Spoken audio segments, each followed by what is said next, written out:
Hello and welcome to Caldwell County Today. I'm Paige Counts, Public Information Officer for Caldwell County. Joining me today is Kimberly Setzer with Caldwell Hospice and Palliative Care. Welcome, Kimberly. Thank you for having me. Kimberly, your title is Grief Services Coordinator. Grief Services Coordinator. I knew I wouldn't get that right. That's okay. And as the holidays approach, people who are grieving, sometimes the holidays can be overwhelming. Absolutely. How is hospice helping those families that are grieving? Well, hospice has always been there traditionally to help with grievers at any time throughout the year. But specifically in regards to the holidays, what we do is we offer sessions called Coping with the Holidays. So they're open to anybody in our community, whether you've had a loss connected to hospice or a loss that was not connected to hospice. These are educational events where we talk about the challenges that grievers face. We give some examples of how to de-stress or minimize your stress during the holidays. We focus on things to consider, preparing for the holidays, how to do that, how to set your schedule, how to remember your loved one through the holidays. And so we want to offer that specific support. We know that the holidays are very challenging for everyone, but especially grievers. What are some of the challenges grievers face? Well, I think much like everyone, the holidays can be extremely overwhelming if we let them be. For grievers, the holidays are so difficult, of course, because the holiday is different. There's a person missing. Sometimes there's multiple people missing. This year, in light of COVID, with our travel restrictions and gathering restrictions, there are definitely going to be people missing. Our rituals and traditions and how we normally celebrate holidays will have an impact, either because of COVID and or because we've had a personal loss. So just being aware that things are going to look different, things are going to feel different, things will be different this year. Even for folks who have not had a personal loss this year, we're in the midst of global pandemic, we're in the midst of global grief. So we have went as a society from people who typically steer away from conversations about death and dying or grief and loss to that's about all we're talking about. It's kind of become our dinner conversation now. So whereas this time last year we intentionally avoided those topics, now we talk about it every day. So we know that there have been over 4,000 deaths in North Carolina. We know that there have been over 200,000 in the United States and well over 1 million worldwide. So we have been unreasonably exposed to death and loss this year. So it absolutely will be a part of our holidays this year. We tend to overwhelm ourselves anyway. Grievers find themselves overwhelmed at any time throughout the year. So the holidays are just going to be a whole nother layer of stress for people who are grieving. The other thing that is unique about the holidays is that throughout the rest of the year, it's a hard day that we might have to get through. It might be someone's birthday, our birthday without our loved one, maybe an anniversary, maybe just the anniversary of a special day to us with that person or those people. The holidays are a season. It's over a month. And there are reminders and triggers, there's events, there's celebrations, and when we're grieving, it's very hard to tackle all those tasks. You mentioned COVID and what you just said. How has COVID impacted grievers and people who have lost someone, especially in the last 9 or 10 months? It's had a tremendous impact. I really can't think of many ways that it hasn't impacted. So for example, there were a lot of people who were grieving before COVID showed up. And those people have really been isolated with the visitation restrictions, the gathering restrictions, to the point that they're not able to grieve in the way that they normally would have. We've also seen a huge impact with people not being able to be with their loved ones throughout maybe the end of life phase. A lot of people haven't been able to be there at the time of death. Another huge impact that we've seen is the interruption in rituals of death. So there's things that traditionally families, groups of people do, whether it be a belief system or just a family tradition, There's a lot of traditions that surround death and dying, and most of those have been interrupted for people. A lot of folks have not been able to be there to say goodbye in person. Thankfully, we have technology, and there's been some creative ways. I know a lot of people have been able to FaceTime or to Skype with their loved ones, those sort of things. But it's certainly not the same as being there to hold a hand. And so we have seen a huge impact in people's grief. We've seen a huge increase in complicated grief. The other thing that we've seen is the interruption in rituals of funerals, memorials, how we do that, who can come, who can be present. We've seen a lot of folks doing those services virtually. We've seen a ton of people who are going to have a service at a later date. I think a lot of those people never realized it might be months or a year later. None of us knew how big this was going to be and the long-term impact it was going to have. So whenever we interrupt those rituals of death or dying or grieving, it creates for most people some complication. Whenever we change our process, especially if we change it out of our own control, it tends to have a more difficult impact on us. Earlier you mentioned that you offer some helpful tips in the coping with the holidays. I mean, it's in the name, how to cope with the holidays. What are some of those things? Well, some of the main points that we like to point out is to have a plan. We see folks really struggle when they kind of take the mindset, I'm going to wake up, see how it goes, I'll decide that day what I'm going to do. We strongly urge people not to do that. We strongly urge people to have a plan. I really encourage clients to get a calendar, put everything on the calendar. In the holidays, we are so overwhelmed for all of us that things tend to sneak up on us.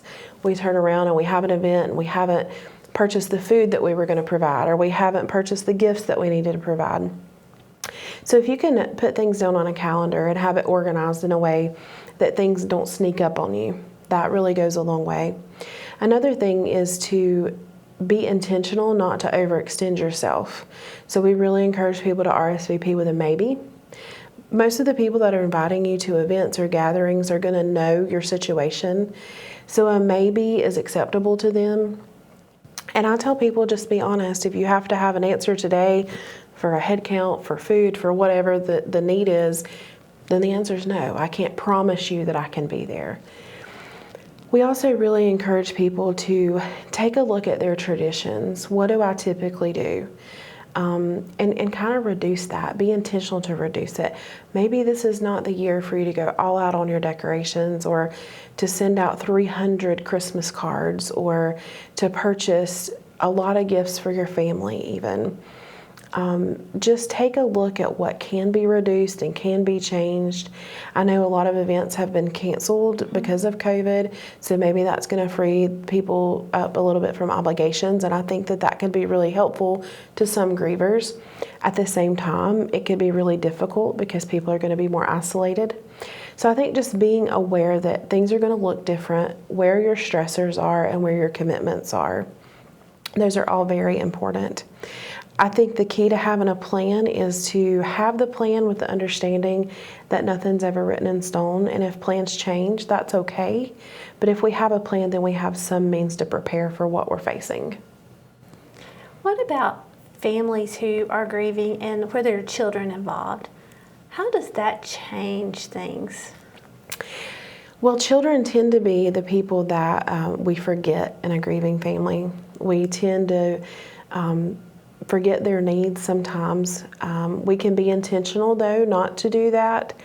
I think it's very important when there's children involved to include them. I think it's very important to remember the person or the people that you've lost. If you haven't lost anyone specific to you, again, we've all been exposed to a lot of loss this year. So have a way to remember those people and be intentional about it. That's a great way to incorporate children. I had a family 2 years ago that I worked very closely with, and they had lost a very significant family member. The children in that family chose to decorate a place setting in memory of their loved one. And they sat that place at the table just like they would if he were there. I've had other families throughout the years who put a candle on the mantle. The candle burns, Thanksgiving Day, Christmas Day, those special days to us. Some people will put a photograph with it. Some people intentionally have a time of sharing, but we always want to include those children in that as well. We don't want it to be just the adults sharing. A lot of times with children, their memories are fewer than ours as adults, and they need to share some of our memories. So it's good for children to hear those stories. The other thing that we want to do with children or without children is we want to say the names of the people that we've lost. The hardest thing for families and grievers is that if we pretend like that person didn't exist. We do that a lot of times out of an attempt to keep people from being upset or crying, when in all actuality, what's really happening is everyone in the room is thinking about that person, and we're missing an opportunity to support one another. And you've alluded to this in your last answer, but for those of us who may not be grieving, how can we support someone who is? I think being aware of that. I think if we can all, those of us maybe who have not lost someone recently, if we could just sit down and think through our extended family, our friends, our neighbors, our community, and look back over the last year and identify those folks who have lost someone and be intentional to reach out to them in some way. So again, we're trying to maintain our distance from folks, but a phone call, just to say, I'm thinking about you. I know this might be a challenging time for you without your loved one, and say that person's name. Sharing memories with that person. Handwritten notes are always a great thing. I tell people all the time, nothing will make your day better than a handwritten note in the mailbox in the mix of all the bills. And it's kind of a lost art for us. We don't really handwrite and mail letters or cards very much anymore as a society. So something more than a text. Although a text is good if that's all you have time to do. I'll also encourage people, send that person a card. I mean, it can be a holiday card, but it could just be a simple thinking of you card, or a blank card with a note about how much you're thinking about that person. I think just being intentional to reach out to people. There are ways that we can do something very personal, like bake a cake and drop it off and still maintain that physical distancing. But I think just be intentional to let them know that you're thinking about them. What we hear often at Ashwood from grievers is that I feel alone, I feel isolated, and I feel stuck in time, and that everyone else has went on with their life. So if someone acknowledges your loss, they can't change the situation. It doesn't magically make it better, but at least you feel acknowledged and supported. As we've had this conversation, we've talked a lot about people who've lost a loved one this year, but there's really no time frame on grief.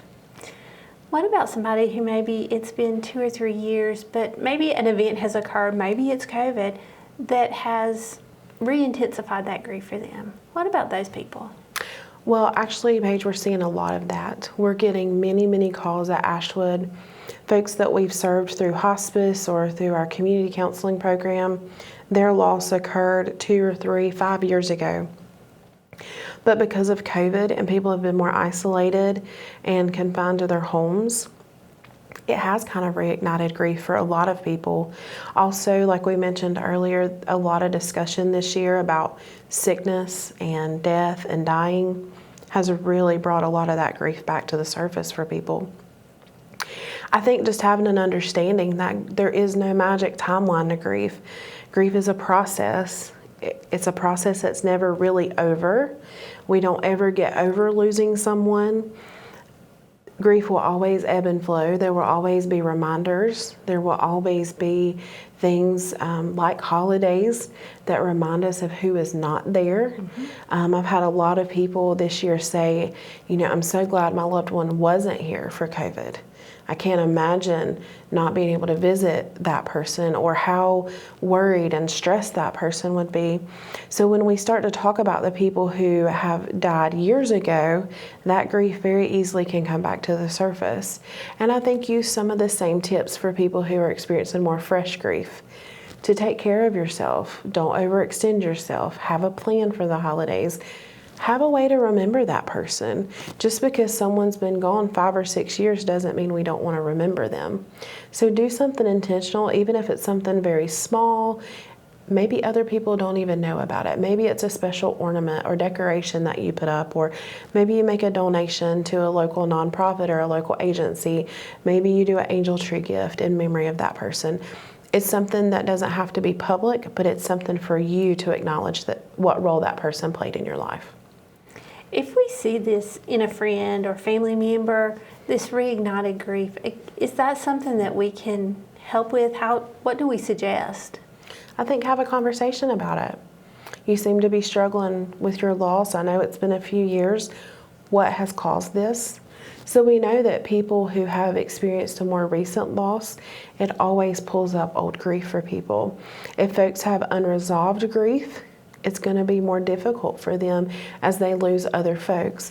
So I think just having a very open and candid conversation with people about grief. If there's some benefit to COVID, it has made us more comfortable talking about grief and loss with people. Anytime someone's grieving, they need somebody to talk to.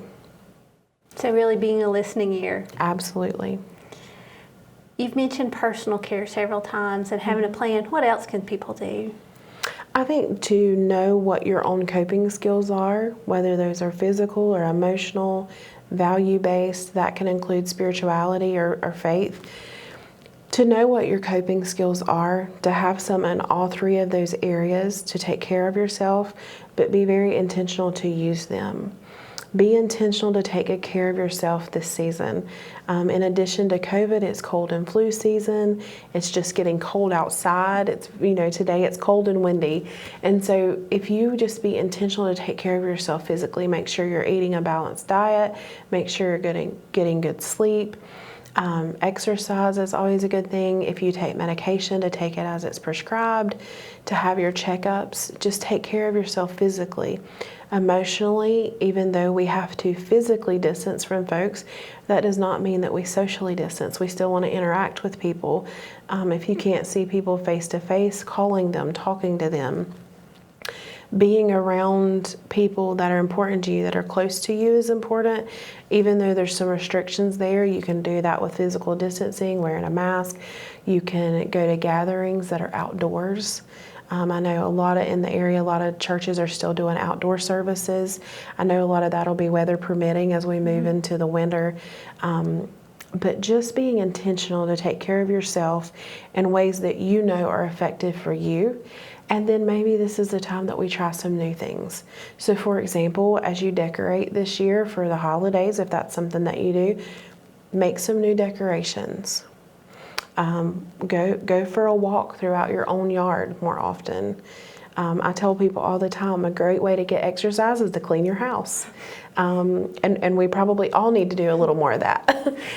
So just being intentional to find ways to take care of yourself, ways that you know work for you. Another great way is to journal and to write. That's very good for grief as well. It would be good for all of us just to process this whole year. It's been a stressful, difficult year for everyone.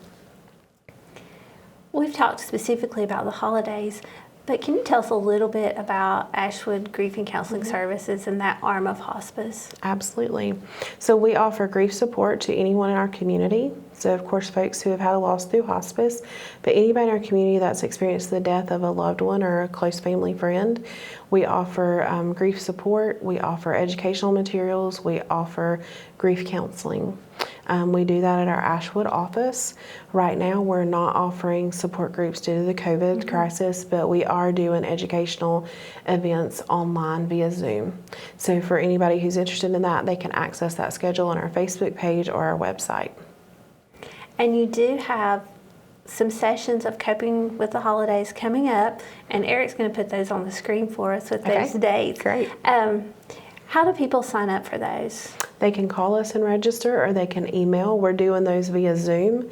So of course there's a web link to that if you have internet access and want to view that way, or there's a phone number as well that you can call in and listen. And with Zoom you can ask questions, right? Absolutely, we do those live. Kimberly, is there anything else we need to talk about today? Anything that we have forgotten? I can't think of anything. I think just as we approach the holiday season, it has been a hard year for everyone. It's been challenging in so many ways. But if we can just set aside some time to identify some things that we're thankful for, even if they're very small, and even if they seem insignificant, sometimes just listing the things that we have as blessings can really do a lot to make us feel better about things. Thank you for being here, and happy holidays. Thank you, you too. And happy holidays to you, and thank you for watching Caldwell County Today.